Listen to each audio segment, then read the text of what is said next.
Bienvenidos a un nuevo episodio del podcast Futuro del Trabajo, un podcast sobre las últimas tendencias en el mundo del trabajo y la gestión de personas en las organizaciones. Hoy estamos al micrófono Jordi Serrano. Hola Jordi. Hola, buenas tardes. Y un servidor, Santi García. Nuestro invitado hoy es Manolo Castellano. Buenos días, Manolo. Santi, Jordi, encantado de estar por aquí. Bueno, Manolo es un especialista en talento científico, ¿no? que es de lo que vamos a hablar hoy, porque bueno, ya hemos visto por las redes sociales el hashtag Sin Ciencia No Hay Futuro, y da la sensación pues, de que hay un cierto malestar entre este colectivo. Pero para empezar, a mí me gustaría preguntarte, Manolo, que nos cuentes un poco cómo te has acabado dedicando a lo que te dedicas actualmente, porque yo creo que tu trayectoria profesional pues, es un ejemplo que luego nos va a dar pie para comentar el tema al que queremos dedicar este episodio de hoy. Pues Santi, mi vida es un poco rocambolesca, ¿eh? No es lo típico. ¿Por dónde empiezo? A ver, yo hice biología en Sevilla, hice la tesis doctoral en la Facultad de Medicina allí también, y yo tenía desde siempre clarísimo que yo quería ser investigador, científico investigador, tener mi propio grupo, o sea, ser jefe de grupo e investigar en algo que me apasionara. Eso lo tenía yo clarísimo. Y bueno, pues me diseñé mi carrera para ello, ¿no? Mi idea era hacer lo que se supone que tienes que hacer. Y lo que se supone que tienes que hacer es una tesis doctoral, después elegir cuál es tu pasión científica, dedicarte a ello, dedicarle muchísimas horas, ¿no? Y muchísimos años de trabajo y de ilusión, y después que pase lo que Dios quiera, ¿no? Entonces, yo hice la tesis, me fui después a hacer un postdoctorado de 3 años y pico a la Rockefeller University en Nueva York. Ahí me dediqué a lo que era mi pasión por aquel entonces, porque por aquel entonces yo también era un poco medio músico, me gustaba mucho la acústica musical, ¿no? Y bueno, pues quería hacer algo que aunara la fisiología celular y el sonido, ¿no? Entonces, bueno, pues decidí investigar sobre cómo funcionan las células del oído, ¿no? Cómo somos capaces de percibir esas ondas sonoras físicas del aire y que eso pase a unas células del oído, que son las células ciliadas, que son como las antenitas que reciben ese sonido y lo transmiten después al cerebro, ¿no? Así que eso me encantaba y me dediqué a eso durante un tiempo. Después de ese tiempo tenía claro cuáles eran mis limitaciones, que eran también técnicas, ¿no? Por haber pasado de un campo a otro, de unas técnicas a otras. Entonces me fui con la persona que yo pensaba que por aquel entonces me podía enseñar más a nivel de investigación académica. Entonces me fui a Stanford y estuve allí otros 3 años, en la otra punta de Estados Unidos, ya centrándome en una cosa concreta, ¿no? que era la función del oído, ¿no? De cómo funcionan esas células del oído, pero ya en la parte del oído al cerebro, ¿no? Esa sinapsis que hay, ¿no? Esa comunicación neuronal. Y bueno, pues terminé ese segundo postdoc, decidí ya volverme a España, ¿no? Y ahí te pasan cosas un poco personales, como que en Estados Unidos, bueno, pues pierdes el permiso, no, bueno, tu pareja, tu marido o tu mujer pierde el permiso de trabajo, aunque puede residir allí, ¿no? Bueno, era una situación un poco incómoda después de tantos años y mi mujer volvió a España.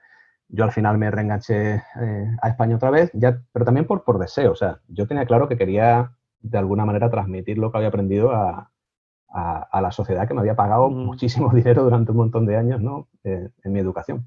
Claro. Así que bueno, me volví. No tuve mucha suerte al volver, o sea, realmente no encontré trabajo al principio, y eso que lo intenté hacer con tiempo. Y bueno, al final, después de un periodo cortito en Murcia, acabé en la Universidad Miguel Hernández, en Elche, en Alicante. Y allí sí estuve también 3 años y pico, en este caso no investigando lo que a mí me apasionaba, pero investigando la diabetes. Las técnicas eran las mismas, era electrofisiología, que es lo que yo hacía, ¿no?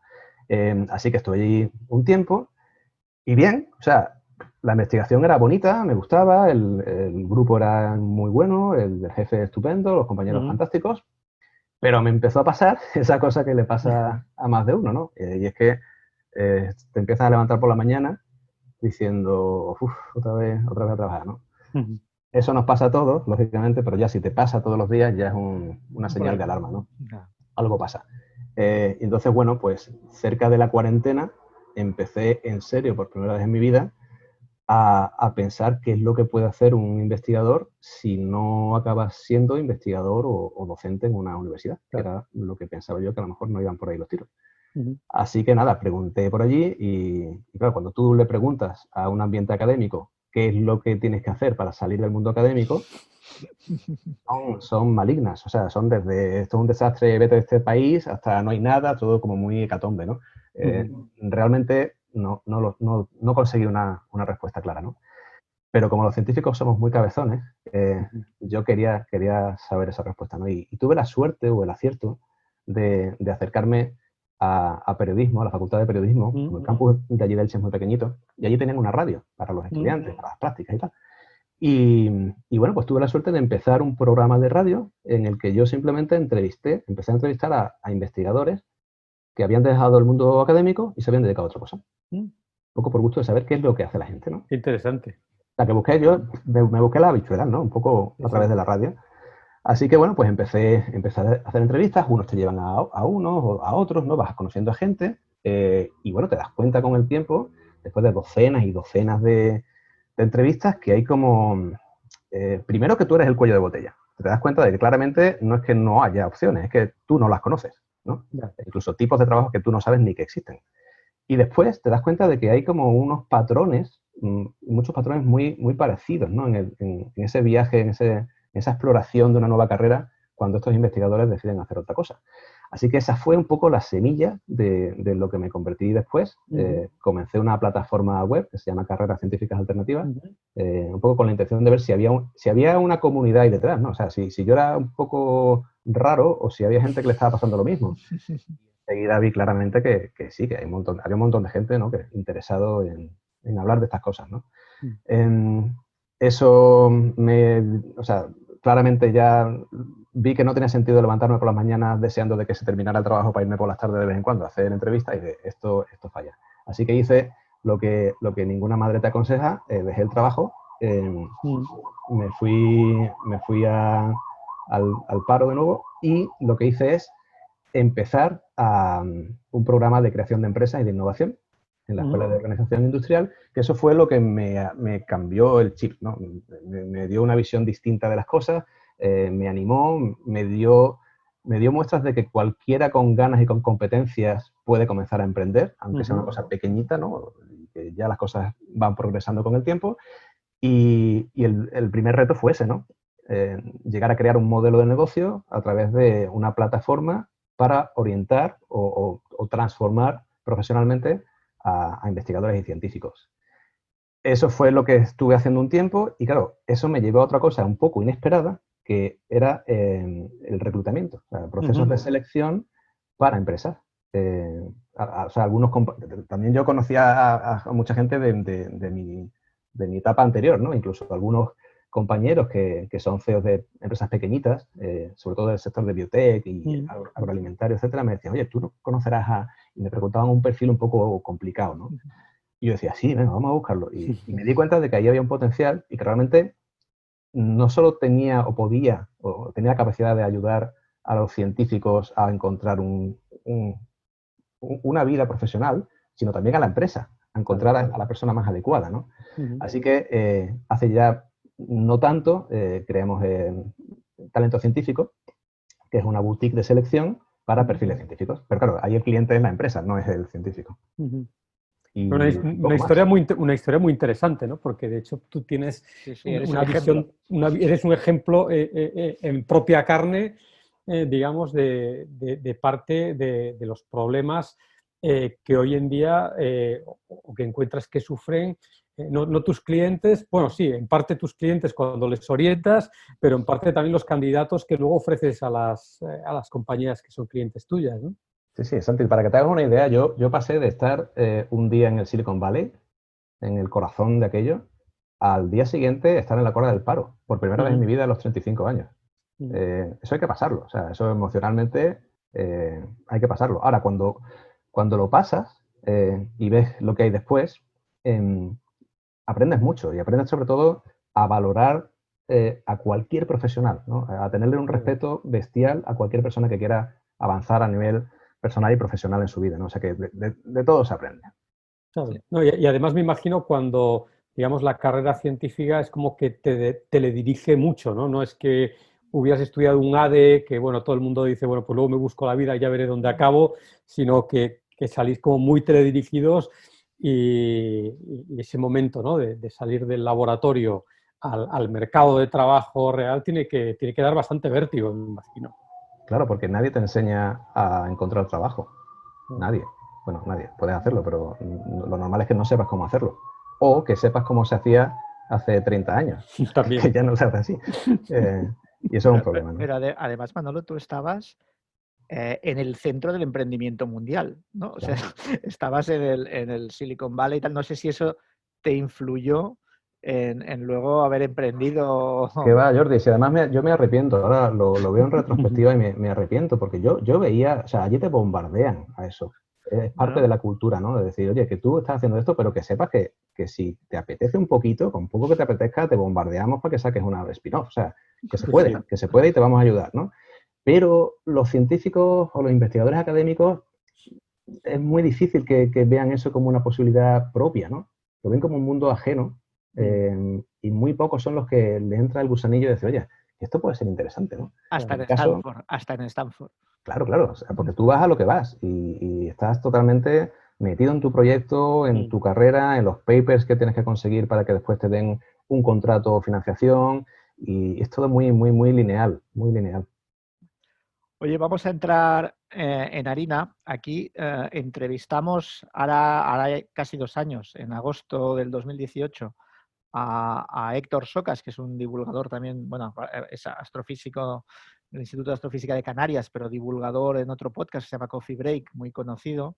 Le entrevistamos hace un par de años sobre la carrera de los científicos, ¿no? Bueno, tú antes nos has reñido un poco que hay científicos e investigadores, luego nos lo cuentas, ¿no? Entonces, nos decía Héctor que, oye, que es una carrera muy bonita, muy vocacional, que está muy bien, pero que incluso él se sentía mal, dice, porque yo divulgo ciencia y tal, pero luego la gente me va a reñir porque es una carrera muy, muy competitiva y donde muchas personas pues no consiguen alcanzar en ningún momento una estabilidad laboral, incluso muchos acaban dejándolo, ¿no? Entonces, claro, precisamente en el momento que estamos, ¿no? En el que la pandemia del COVID ha puesto sobre la mesa la importancia de la ciencia, ¿no? Todo el mundo estamos esperando que inventéis una vacuna. Justo en este momento aparece la explosión de que los científicos se están quejando de que esa carrera está muy mal organizada para ellos, ¿no? Entonces, antes de entrar a los motivos, ¿no?, de la queja, sí que me gustaría hacer un pequeño repasito de cómo es, pero súper breve, de cómo es la carrera típica de un científico, ¿no? O sea, o de un investigador, ¿no? O sea, alguien primero empieza estudiando una carrera, entiendo, y luego ¿qué? Vale, aquí es lo que comentabas, ¿no? Sí que estaría interesante separar lo que es un investigador de lo que es más genéricamente un científico.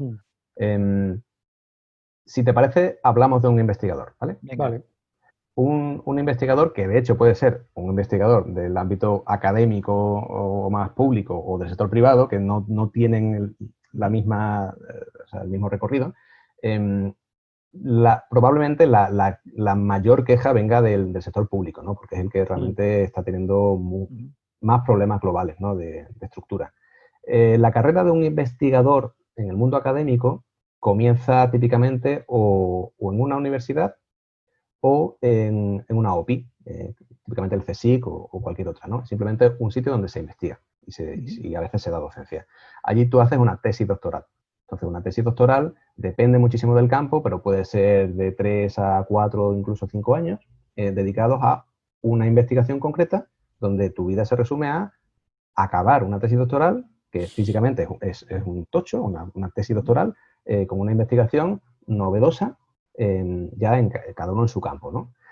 A veces puedes... No, te iba a decir, si en esta fase estás retribuido. Esta tesis se puede hacer cobrando o sin cobrar.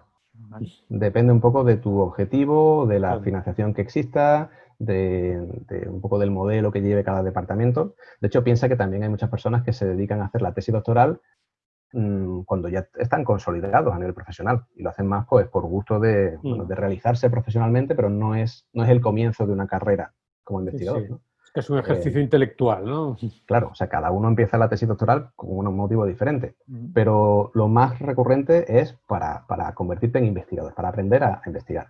Entonces, después de esos 4 años de investigación académica, consigues tu tesis doctoral y después pues tienes que decidir si sigues la línea o si haces otra cosa. Si sigues la línea típica, pues existe una posición un poco genérica que se llama postdoctoral, o sea, investigador postdoctoral, que agrupa a cualquier cosa que no sea predoctoral, o sea, realmente no es una cosa muy concreta.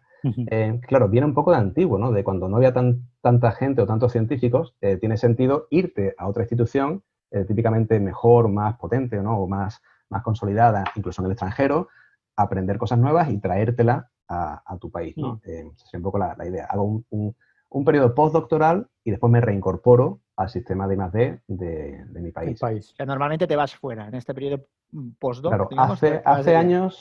hace años, pues había gente que se iba al extranjero, otros se iban a otra universidad, incluso dentro del país, porque a ver, también tenemos universidades buenísimas o centros de investigación buenísimos en España, ¿no? Pero sí que es verdad que últimamente cada vez es más complicado continuar la carrera académica sin irte un tiempo fuera de España. También por el tipo de cosas que se supone que puedes aprender gracias a eso, ¿no? ¿Qué pasa? Que, claro, en principio, después de eso, que puede ser 2, 3, 4 años, lo que sea, pues te puedes reenganchar al sistema de I+D de tu país, igualmente, o bien a través de un organismo público de investigación, tipo CSIC, o bien a una universidad. Esto hasta hace no tantos años, más o menos, funcionaba así, y lo que pasa ahora es que no, esas reincorporaciones son las que no están ocurriendo. Pero, sin embargo, el grifo no se cierra por abajo, o sea, sigue existiendo ese gran número de investigadores predoctorales que deciden hacer una tesis doctoral y que incluso se van fuera. Sí, había visto algún dato, ¿no? 10.000, generamos 10.000 en España, 10.000 doctorados al año y hay como unas 1.000 plazas, ¿no? O sea, Claro, no, o sea, el 90% se quedan sin trabajo, vamos, o sin plaza. Lo dramático de todo eso es que no sabemos exactamente qué es lo que pasa con ellos. Eso es lo dramático. Yeah. O sea, hasta que no tengamos números, es muy difícil convencer a nadie de que esto está pasando, de que es realmente una prioridad para nuestro país, ¿no? Para nuestro sistema de I+D. Todo el mundo lo sabe, se sabe, pero no tenemos realmente números contrastados. Entre otras cosas porque esta gente que se va fuera es muy difícil hacerle el tracking, ¿no? Hacerle un seguimiento. Claro. De hecho, muchos pues están 3 años en Suecia, después otros 3 años en Inglaterra, se van a Estados Unidos. Es muy complicado incluso hacerlo a través de una embajada. Por eso, de ahí el interés de estas asociaciones que han surgido no hace tanto de investigadores españoles en Reino Unido, en Estados Unidos, en Alemania, ¿no? Porque, bueno, pues por lo menos van a conseguir una información que hasta ahora no teníamos. Pero en cualquier caso, ahora mismo el problema es el cuello de botella que tenemos en la reincorporación de esos investigadores postdoctorales que están ahí flotando por el mundo, yendo de un sitio a otro y que, claro, ellos mismos tienen sus vidas, sus familias, sus niños. Claro. Y que no saben bien qué es lo que tienen que hacer exactamente, ¿no? Claro, porque en ese momento ya tienen 30 y pico años, se están acercando a la hora de establecerse, digamos. Claro. Sí, ¿no? Y además que hay un doble problema, ¿no? O sea, el problema personal, ¿no? de estas personas que no saben qué hacer con su carrera profesional, ¿no? Qué va a ser de ellos en el futuro, pero luego desde un punto de vista de retorno de la inversión pública, ¿no? Si acabamos de decir que para 100 doctores que generamos solamente tenemos plaza para 10, es tanto así como decir que el 90% de la inversión se va por el desagüe. Sí. O sea, sí que bueno, por el desagüe sí, no, porque a lo mejor encuentran trabajo fuera, ¿no? Pero, claro, o sea, si bueno, pero pensando que la inversión español. es inversión pública del Estado. Sí, sí. Sí, pero bueno, sí que es verdad que el que una persona que sea de un país acabe trabajando en otro país no tiene por qué ser visto como una falta de inversión por el país, porque la ciencia es global y tú no sabes la retribución final en el futuro que va a tener esa persona trabajando en Londres, ¿no? Totalmente.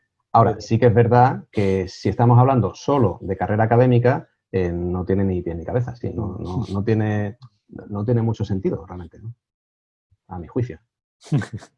Muy bien, entonces, digamos, esta es la carrera que viven los investigadores, que viven Y luego además tú decías, pero eso no son los científicos, ¿no? O las científicas, ¿no? Porque además hay una esfera más grande, ¿no? ¿Cuál es la Claro. diferencia? No, para mí científico es algo mucho más amplio, ¿no? Los investigadores son científicos, pero para que un investigador haga ciencia, alrededor suya hace falta un montón de cosas, de personas que también son científicos, ¿no? Desde la persona que es un técnico en el laboratorio hasta la persona que está en la gestión del I+D llevando esos proyectos, las personas que están al otro lado, ¿no? Por ejemplo, tú para hacer un experimento necesitas cierta maquinaria, que eso viene de algún sitio, eso viene de una compañía donde también hay científicos, ¿no? Que también están trabajando. Todos esos no son necesariamente investigadores o investigadores académicos, pero son científicos. Y muchos de ellos con formación incluso de doctorado, ¿por qué no? Sí, sí, es un ecosistema más amplio, ¿no? Digamos que los investigadores son un subconjunto del gran conjunto de los científicos. Claro, y eso es lo que posiblemente nos separe a nosotros de otros sistemas de I+D, donde hay una coherencia y una claridad de ideas de, oye, que para que una persona que es investigadora haga experimentos, necesitamos un ecosistema. Sin ese ecosistema, esta persona puede trabajar muchísimo y conseguirá resultados, pero estamos yendo a la batalla con espadas de plástico, ¿no? Y cada vez más la ciencia es más colaborativa, ¿no? Bueno, pues entonces vamos directamente al tema, ¿no? O sea, porque hace muy poco, bueno, unas semanas que ha explotado esto de este hashtag que se ha hecho viral en Twitter de sin ciencia no hay futuro. ¿De qué se quejan los científicos? A ver, ¿cuánto tiempo tenemos? Tú tira, Manolo. A ver, son muchas cosas. O sea, realmente es Enuméralas. Es un problema casi, te diría, estructural, ¿no? Si os parece, por reducir un poco el tema, vamos a hablar solo de la investigación académica, ¿vale? Vale. Que solo eso, pues, tiene miga. A ver, lo primero, hay problemas con la estructura de la ciencia y hay problemas con los científicos, con las carreras de los científicos, que muchas veces van en paralelo, pero hay veces que son diferentes. Un primer problema global, claramente, y obvio, es la financiación. La falta de financiación, ¿no? Y falta del control y de la planificación real de esa financiación, ¿no? Esa financiación va tanto a contratos de personas que van a hacer ciencia, ya sean predoctorales, postdoctorales, un jefe de grupo, un técnico, todo eso, hasta los propios proyectos. O sea, un investigador, un jefe de grupo que tiene a su cargo a personas para investigar, tiene que tener dinero para dos cosas, para tener contratadas a personas y después para usar ese dinero para que se ejecute ese proyecto comprando máquinas y todo lo que rodea a la propia investigación, ¿no? Eso no está funcionando bien. O sea, realmente pasan los años y el problema no se soluciona. Y cada vez hay más cuello de botella y está todo el mundo frustrado. La gente más joven muy frustrada porque no tienen proyectos, o sea, no tienen financiación para hacer una tesis doctoral. Los que están un poco en medio frustrados porque están haciendo una investigación en su etapa postdoctoral y no saben qué va a pasar dentro de año y medio porque a lo mejor ya se acaba el contrato. Los que están un poco más igual, incluso personas que tienen unos contratos que son muy, muy difíciles de conseguir y realmente muy, muy importantes, tipo Ramón y Cajal o Juan de la Cierva, son contratos que te los han dado porque se supone que lo vales, pero cuando se acaba el contrato es muy complicado que eso continúe, ¿no? No hay permanencia y hay veces que si la hay, pues ahí está después el trabajo que tenga cada universidad o el compromiso de conseguir una plaza de profesor, pero claro, eso ya tiene un poco de carga docente. Ya hay una falta de estructura clara de qué hacemos con tantas personas que tenemos aquí investigando. Pero después, cuando tú estás en la cabeza de un jefe de grupo, no estás menos frustrado, estás más frustrado, porque ves lo que le está pasando a tu gente, que no sabes bien cómo ayudarles, aunque te estás ahí partiendo los cuernos para que eso funcione, y aparte es que o no te dan la financiación para pipetas o para cosas sencillas del día a día, o hay una burocracia terrorífica que te hace estar todo el día pegado al ordenador cuando deberías estar haciendo ciencia, en vez de haciendo administración de la ciencia, y por otro lado es que a lo mejor de aquí a 2 años te quedas sin financiación. Con lo cual dices, bueno, si este era un proyecto que realmente lleva muchos años, no tiene mucho sentido que me des dinero para este principio, que es que casi mejor para eso no ni empiezo, ¿no? O sea, es como una frustración global por falta de financiación y por falta de planificación de qué hacer con esa y que se ejecuten de verdad el dinero que se planifica, ¿no? Claro, porque al final tenía por aquí algún dato, ¿no? En España la inversión en I+D del 2018 es la misma que en 2008, que 10 años atrás nos decía Cotec, invertimos el 1,2 del PIB, ¿no? Cuando la media en la Comunidad Europea está en el 2%, Alemania el 3%, ¿no? Todavía mucho más, ¿no? Y invertimos la mitad en I+D por habitante que la Comunidad Europea, ¿no?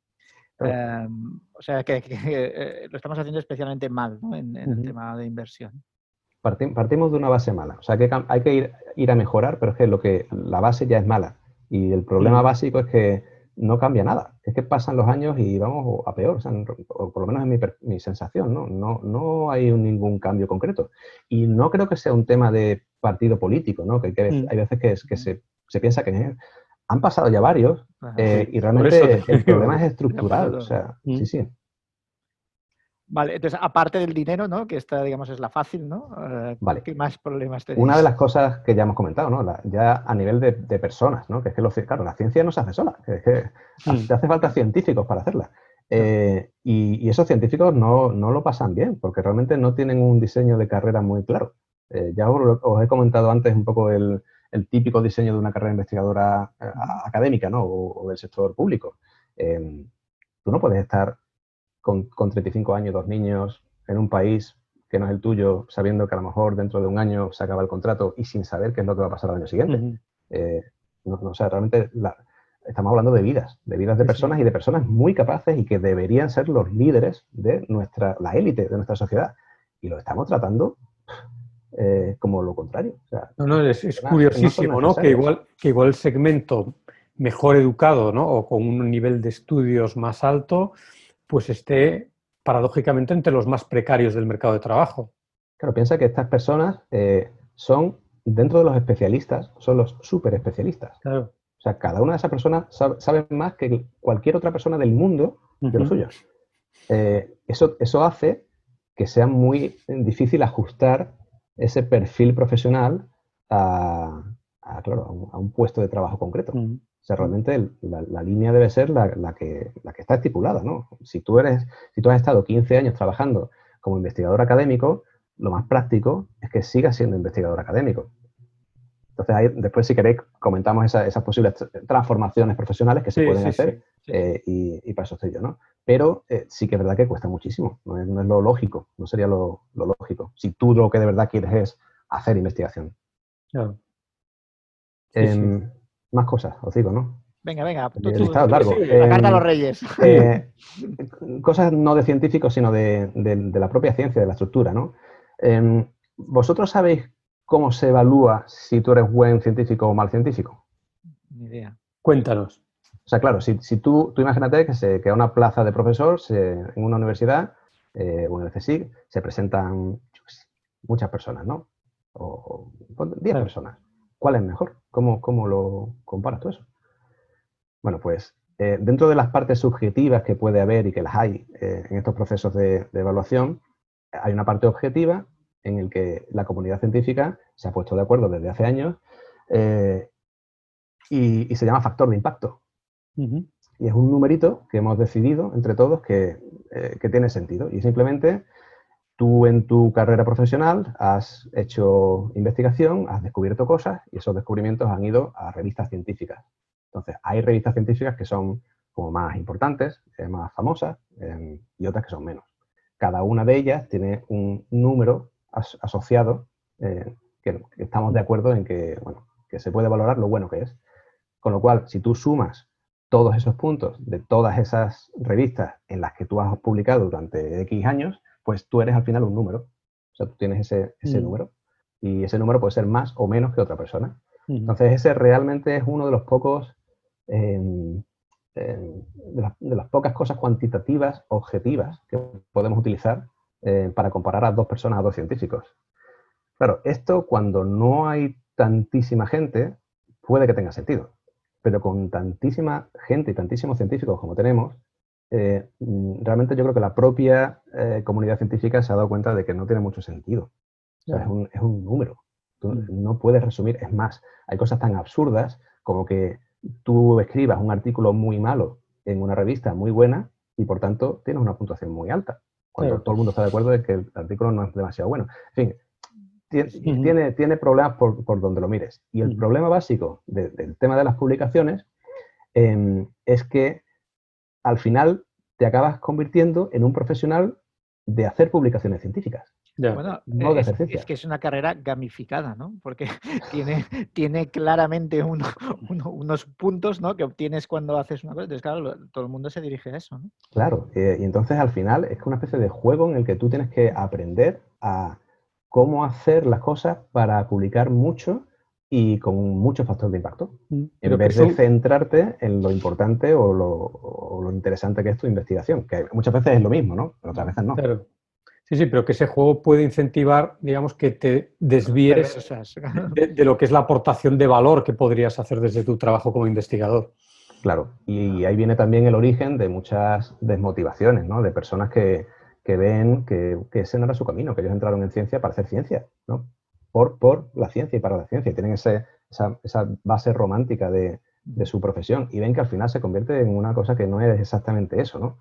Y una cosa que debería ser la herramienta se convierte en el propio fin. Ujú. Y eso es un poco descorazonador, ¿no? Y lo peor de todo esto es que al final mucha gente muy válida pues acaba siendo mal evaluada. Claro. Y como solo hay una posibilidad, o sea, no hay otra, esa persona no es que digas tú, bueno, pues en vez de conseguir una plaza mejor en una universidad mucho más potente, tienes otra opción. No, es que como hay tan pocas posibilidades, esa persona se va a la cola del paro. Ya. Dios mío, pues estamos hablando de una persona que ha estado en Harvard y en, yo qué sé, y da igual, es que no se puede gestionar todo esto Claro. por el propio funcionamiento, ¿no? Entonces, yo creo que la comunidad científica está buscando esa otra manera de cuantificar o de evaluar, pero todavía estamos ahí en ese proceso, no quedan las cosas claras, ¿no? A nivel ético, moral o funcional, sí hay ideas, pero en la práctica realmente todavía no están muy implementadas. Claro.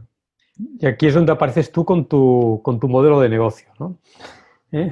Para ayudar a estas personas pues, a orientar esa transición profesional cuando salen pues, de alguna manera frustradas de este sistema que nos has descrito, pero que de alguna manera les cierra las puertas y a algunos pues, incluso anula la vocación, ¿no? Claro, el problema de todo esto, Santi, yo te diría que es más relacionado con el entender cuál debería ser tu camino, pero antes de que esto ocurra. O sea, Claro. si esto llega a ocurrir, hay grandes posibilidades de que suceda porque tenía que suceder. Mm. Y el problema es que no tenemos una guía clara de qué es lo que deberíamos hacer o qué es lo más lógico que hagamos a nivel profesional cuando comenzamos nuestra carrera profesional. Mm. Y a nivel de investigación, cuando tú entras a hacer una tesis doctoral en un departamento, es tan absorbente, o sea, te absorbe tanto esa actividad durante años y te separa tanto de otras actividades que puedes hacer en el día a día, amigos, familia, de hobbies, de formación paralela, que realmente solo acabas sabiendo solo de eso. Claro. Y ese es el origen del problema. Porque si estas personas tuvieran ese tiempo extra para explorar otras opciones, Claro. se darían cuenta de que hay otras opciones y de que son mejores opciones para ellos. Pero no tienen ese tiempo, ni tienen esa guía, ni tienen esa ayuda. Con lo cual, no se trata solo de que tienes que esperar a que no estés absolutamente frustrado con tu carrera porque no funciona para dar ese paso. Esto debería hacerse antes. Pero como no se hace, pues hay veces ¿Cómo es que... el perfil de la persona que acude a ti? Sí, bueno, lo primero, y ahí entramos en la brecha de género clarísima. Ah, 4 de cada 5 personas que acuden a mí en la parte de orientación profesional son mujeres Mm. y son mujeres entre 25 y menos de 40 años. Mm. Claro, esa es justo la época en la que tiene más posibilidades de tener niños, de tener Ujú. que cuidar a los niños, ¿no? Desgraciadamente no tenemos esa paridad real a la hora de ser cuidadores de nuestros niños y por tanto las que al final se dan cuenta de que tienen más problemas para la carrera son las mujeres. Pero Ujú. precisamente por la altísima competitividad que hay. O sea, Claro. el mero hecho de que tú estés 1 año o 2 años sin poder producir, eso te mata a nivel Mm. científico. Porque hay tal competitividad que tienes un hueco, claro, bueno, hay herramientas y consensos que pueden paliar todo esto, pero en la práctica, al final, ese número que hemos hablado, ¿no? Ese factor de impacto, se resiente claramente, ¿no? Entonces, lo primero que diría son personas que en su mayoría son mujeres. Muchas personas son del mundo académico, que se dan cuenta que, bueno, que no es exactamente lo que ellos buscaban, ya sean personas que comienzan una tesis doctoral o que terminan, o personas con un postdoctorado, o incluso personas que hasta tienen una plaza estable. De las buscadísimas, ¿no? Sí, pero se dan cuenta de que no era eso lo que ellos querían. Yeah. Y después tenemos el perfil de los científicos que están en empresa, que les pasa algo parecido. Es decir, que esto no es un problema que solo pasa en el mundo académico. Pues un científico que está en su trabajo, pasa el tiempo y se da cuenta de que no está contento, o sea, que no está feliz y no está realizado profesionalmente y quiere hacer otra cosa y no sabe exactamente cómo hacer esa reorientación, ¿no? Hacia otro campo o hacia otra tipología de trabajo. ¿Y qué te encuentras al intentar orientarlos, ¿no? Lo primero que me encuentro es que la gente... ¿Te encuentras muy perdidos? Sí, bueno, hay de todo, ¿no? Hay de todo, pero sí que es verdad que lo primero que me encuentro es que la gente no se conoce a sí misma. Yeah. O sea, clarísimo. La gente no le dedica ni un minuto de su vida a pensar cómo eres. Claro, estamos acostumbrados a hacerlo todo al revés, ¿no? Tú te defines, o sea, antes te daban un título, ese título te capacita para algo, te metes a trabajar en una profesión, durante esa profesión pues tú haces actividades, te comportas de una manera y eso te da esa identidad profesional, ¿no? Pues, si tú eres ingeniero es porque te capacitaron para ser ingeniero y trabajas como ingeniero, con lo cual eres ingeniero. Pero yo te diría que es que ahora pasa al revés, o debería pasar al revés. Creo que esa definición de la identidad profesional debería ser la base de todo. O sea, que sea cada uno el que decida qué es lo que quiere ser, qué es lo que quiere ser de mayor, ¿no? Pero que seas tú, no que sea el sistema que te diga, mira, hay más probabilidad de que seas esto. Porque después, como cambia tanto, es un poco absurdo. Y esa identidad profesional tiene necesariamente que partir de el conocerte. El conocerte cuáles son tus competencias técnicas, tus competencias transferibles, ¿no? Todo lo que sea transferible a otra realidad laboral, ¿no?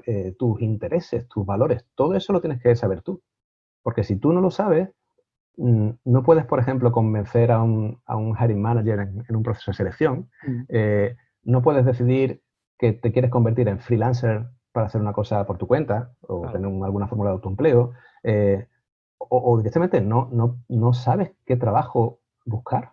Y ese es el problema. Muchas veces me encuentro a perfiles con unas capacitaciones bestiales cuyo problema no es encontrar trabajo o buscarlo. Su problema es saber qué trabajo estás buscando. Ese es el problema. Y eso solo lo tienes que definir tú. O sea, no tiene sentido que tú te vayas a un portal de empleo, entre otras cosas, porque si lo haces estás solo yéndote al 15% de las posibilidades de empleo. Pero es que seguimos haciendo las cosas como hace 25 años.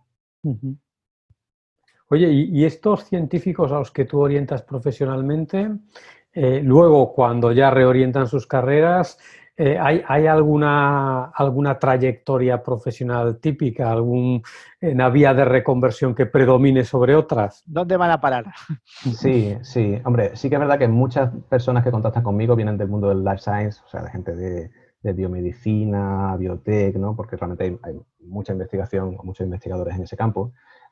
Y muchos de ellos se dan cuenta de que hay un más allá en el mundo no académico, en el mundo privado, ¿no?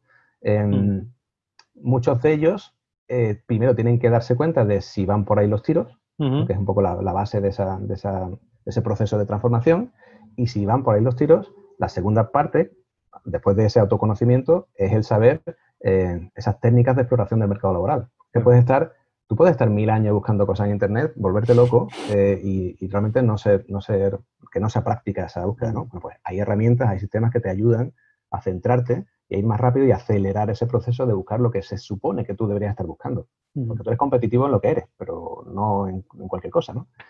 Y ya la tercera parte sí sería unir lo primero y lo segundo. ¿Qué eres tú con las características de ese trabajo que tú has definido que tiene sentido para ti?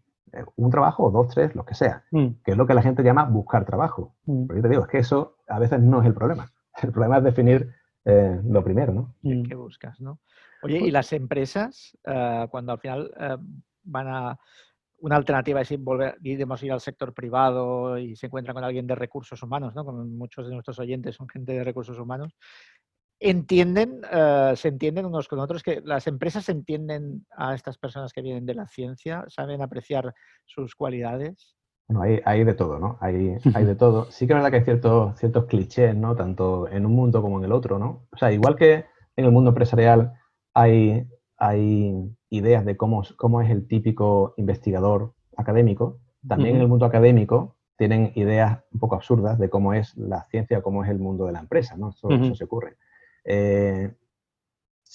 Sí que es verdad que cada vez hay más empresas que esto lo entienden y que entienden o aprecian las competencias que vienen detrás de una persona que ha hecho investigación seria, ¿no? Y te pongo un ejemplo muy tonto. O sea, una persona que haya hecho investigación, cuando se incorpora a una empresa, incluso aunque sea en un rol que no es de investigación, claro, esa persona hace cosas muy simples para él o ella, como por ejemplo que se estropee algo, coges el teléfono, llamas a Bélgica y hablas con la persona que soluciona eso y te mandan un email, lo escribes y, claro, eso para una persona que no haya estado muchos años en el extranjero, pues a lo mejor le cuesta, no es una cosa sencilla, ¿no? Este científico te lo resuelve como una cosa súper natural, porque tiene un bagaje donde tiene un montón de competencias transversales que simplemente él, a lo mejor no las sabe valorar, pero que en otros mundos profesionales son bestiales, son fantásticas, ¿no? Entonces, hay empresas donde no se valora un doctorado, empresas donde sí se valora un doctorado, pero sobre todo las empresas lo que quieren son personas que solucionen problemas, ¿no? Entonces, es más bien un cambio de chip del propio investigador o científico, de decir, bueno, el hecho de que yo tenga un doctorado, más allá de algunas tipologías donde sí me lo requieren, no es más que un papel. O sea, a nivel de titulación, ¿no? De hecho, no voy a cobrar más por ser doctor. No tengo por qué. Entonces, vamos a hacerlo al revés. Vamos a entender qué es lo que llevo yo en esa mochila que puedo aportar a una empresa que no puede aportar una persona que no haya hecho un doctorado o que no haya hecho un postdoc en Harvard, ¿no? Y ahí viene el autoconocimiento y el conocerse, ¿no? Y hay veces que nos quedamos ahí bloqueados y no nos damos cuenta de que tenemos más opciones de las que pensamos, ¿no?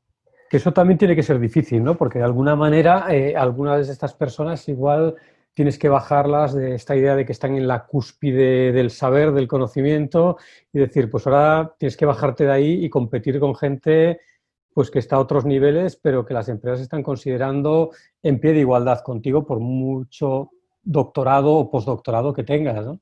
Claro, eso es duro. O sea, no es solo por un tema de arrogancia, sino más bien por un tema de amor a la ciencia. Sí, o sea, sí. realmente los investigadores, si hablamos de investigadores, empezaron por esto porque amaban la ciencia y les gustaba. Y de repente te da la sensación de que de que la ciencia te deja a ti, ¿no? Es como... Hay un duelo. Es un luto. O sea, Sí, tienes que sí. pasar ese luto y es un luto cierto, un luto real. Ahora, una vez que pasas ese luto, te das cuenta de que la ciencia es mucho más que lo que tú pensabas que era, ¿no? Un poco hablando de antes de la diferenciación entre ciencia e investigación. Bueno, quizás, si hablamos de investigadores, quizás dejes la investigación, pero no dejas la ciencia. Tú ya la ciencia te la llevas a la tumba, ¿no? Claro. Pero bueno, hay que pasar ese proceso, ¿no? Claro. Bueno, esperemos igualmente que no hay muchas personas tengan que pasar ese proceso, que la ciencia mejore la carrera profesional, ¿no? Que nos hace mucha falta y más en el momento que estamos viviendo, ¿no? Podríamos estar hablando contigo horas, pero se nos está acabando el tiempo y tenemos que irlo dejando, ¿no? Muchísimas gracias, Manolo.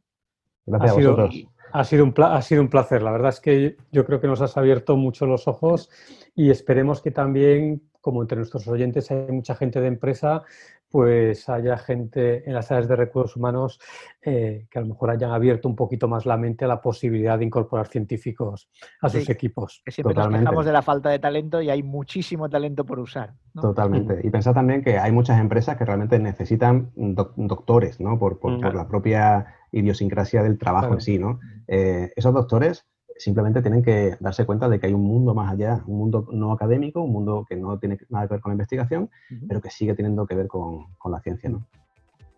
Muy bien, pues hasta siempre, Manolo. Hasta la próxima. Muchísimas Jordi, gracias. Santi, muchísimas gracias y ya quedamos en otro café para hablar de lo que no sea investigación académica, ¿vale? Perfecto, será un placer. Hasta luego, un abrazo. Gracias. Hasta aquí el episodio de hoy. Esperamos que os haya gustado. Para no perderos ninguno de nuestros episodios, recordad suscribiros en vuestra plataforma favorita. Estamos en Apple Podcast, iVoox, Spotify y muchas más. Podéis encontrar más contenido sobre el futuro del trabajo en nuestra web www.futureforwork.com, donde también encontrarás nuestros enlaces en las principales redes sociales. Hasta el próximo episodio.